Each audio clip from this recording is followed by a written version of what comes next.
眾所周知，陽江群島嘅海上交通發達，所以今日我哋會錄製海上交通。以下請九巴人哋為我哋介紹。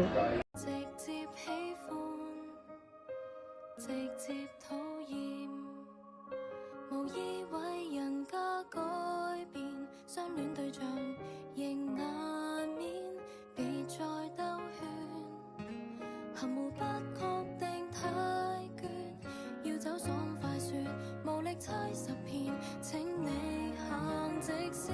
歡迎收睇九巴人啊！今集呢就係海上飛車，你見到下邊有架生日夜盤巴士，係我廢棄咗佢啦已經。咁話不多說，而家馬上開始。呢一個呢就係水上巴士啦，由長島碼頭前往北灘嘅。咁有請 RPK 4654嘅司機帶我哋去飆車啦。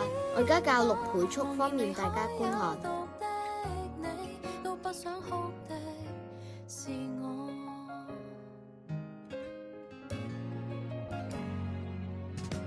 做個好心，直說一次。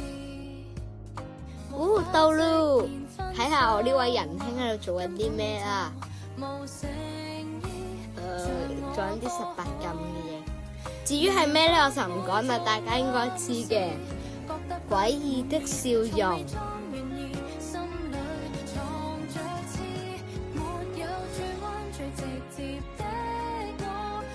喂，我未表白完啊！點解架車會喐嘅？喂，做咩事？停車啊，司機！我泊翻喺前邊就停啦。搞掂停車，繼續。呢一個動作呢，我之前已經出過 post 噶啦。詭異嘅兩個人。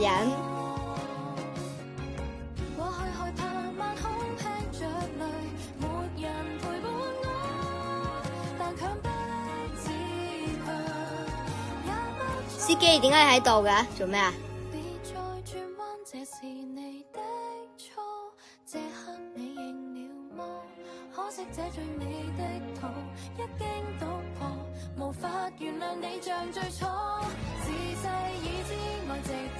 喂，你走咗去邊啊？喂，已消失，古巴失敗。